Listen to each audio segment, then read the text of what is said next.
Gonzaga Arkansas takeaways. Razorbacks use speed and physicality to keep Bulldogs off guard. Drew Timme's superb march and what's next for Zags.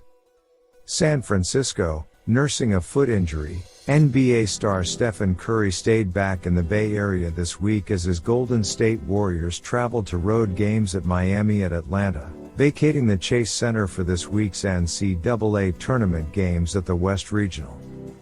Curry went through rehabilitation work at the Warriors gym on Thursday, then stayed on the property to take in a Sweet 16 matchup between Gonzaga and Arkansas. Before the game, Curry mingled with Arkansas players and was seen conversing with esteemed CBS announcer Jim Nantz. Late in the second half, television cameras panned to the Golden State star, who wore neutral attire including a black Curry brand hat, white sweater and necklace. The Zags may have wished they could have signed the Warriors guard to a 2-hour contract on Thursday afternoon.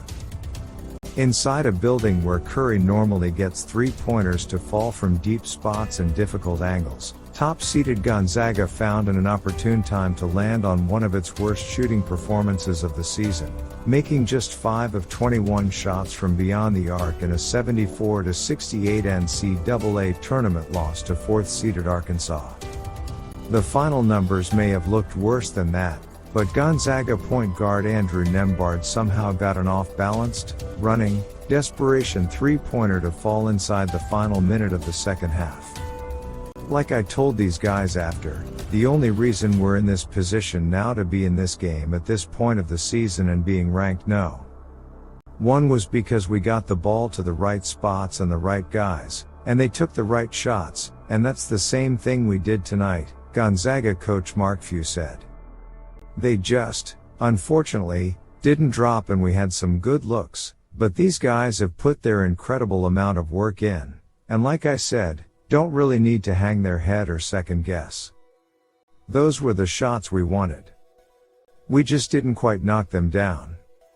Many of Gonzaga's offensive shortcomings were self-inflicted, but Arkansas played hard, unrelenting, handsy defense that didn't soften up until the final buzzer sounded.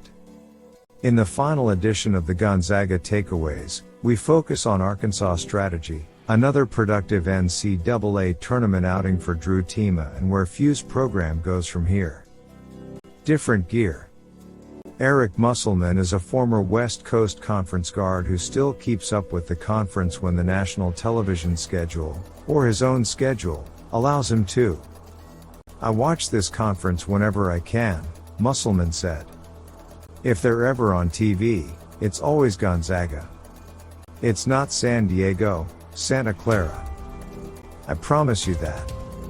Gonzaga is always on playing somebody in that conference, on TV. The ex-University of San Diego Torero and third-year Arkansas coach has a good sense of what Gonzaga sees on a weekly basis in the WCC, which means he also knows what the Bulldogs don't see. While the conference is drastically improved, GU's top challengers in the WCC, St. Mary's, San Francisco and BYU can't replicate the physical play and quickness Musselman is able to put on the floor in Fayetteville. Gonzaga's inconsistent shot making may have been the top offensive deficiency on Thursday, but it wasn't the only one.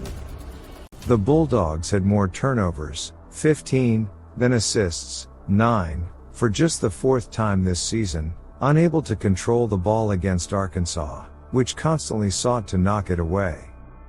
Inside we just wanted to be physical, plain and simple. We wanted them to feel bodies, Musselman said. I played in that league. I know what some of the teams are like in that league, and the physicality and the speed that we can play with is just different, and, obviously, they played a really tough schedule early in the season. But it's been a long time in conference play since they faced a team like us. From a physical standpoint, Few thought his team had a good warm-up in its most recent NCAA tournament game. We've been in a lot of physical battles this year, Few said. Heck, we just finished one against Memphis a week or so ago. We just weren't quite able to convert like we always have in the past. The length and the athleticism, obviously, factored into that, and it was maybe tougher to get to them initially. March Marvel. Arkansas locked up one of the nation's best point guards in Nembhard. The Razorbacks mitigated the damage of a potential No.1 NBA draft pick, limiting Chet Holmgren in a game in which the freshman eventually fouled out. They never let Julian Strother, 3 of 9 from the floor, or Rasser Bolton, 3 of 10, settle into an offensive rhythm. Perhaps the only thing the Razorbacks didn't do in their Sweet 16 upset was stop the NCAA tournament wrecking ball that was timme. Memphis, Georgia State, UCLA, USC, Oklahoma and Creighton might tell them to join the club. Gonzaga's all-time leading scorer in the NCAA tournament scored 25 more points, extending his school record to 204 points in 9 tourney games, 55 clear of the previous record held by Adam Morrison. Timme scored at least 25 points in 5 NCAA tournament games and hit that mark in each game this postseason, scoring 32 against Georgia State, 25 against Memphis and 25 Arkansas to average 27.3 ppg. Of Timme's 82 points in the 2022 NCAA tournament, the most by any player in this year's event through 3 games, 60 came in the second half. Timme also ranks No.1 in Gonzaga history when it comes to career field goals made in the NCAA tournament with 74, surpassing Morrison's record of 58, along with free throws made, with 43. The Texan also had some of his best rebounding performances in the tournament, hauling down 34 boards in 3 games. You know what, it was their night, and you got to give them credit for winning the game, Timme said of Arkansas. They won the game fair and square, and they made great plays. Uncertain futures. It's possible, but not highly probable, the 3 players who sat on the post-game podium will each be back in Gonzaga uniforms next season. It's also plausible that all 3, Timme, Nembhard and Bolton, will move on to the next stage of their basketball careers. Or maybe some combination of those scenarios. A 4th Gonzaga player, Holmgren, is expected to declare for the NBA as a projected lottery pick, meaning the Bulldogs may only return 1 player, sophomore wing Strother, to the 5-man unit that started in 31 of 32 games this season. During the post-game session, Timme, Nembhard and Bolton were asked how they'd approach their decisions in the coming weeks and months. Few interjected before any of his players could tackle the question. I just think it's too raw to be dealing with stuff like that. Let's talk game. We'll come up with stuff like that later on. It's just not the time for that.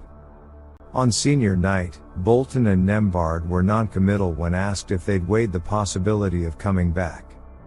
Both were honored in front of a capacity McCarthey Center crowd, but are eligible to return for a 5th college season using a COVID-19 waiver.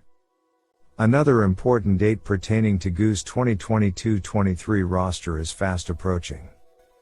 The Bulldogs will learn Monday if another 5-star prospect will be coming to Spokane next season. Texas native Anthony Black is considering Gonzaga, along with the very Arkansas program that ended the Bulldogs season. The Duncanville High native is set to make his decision early next week.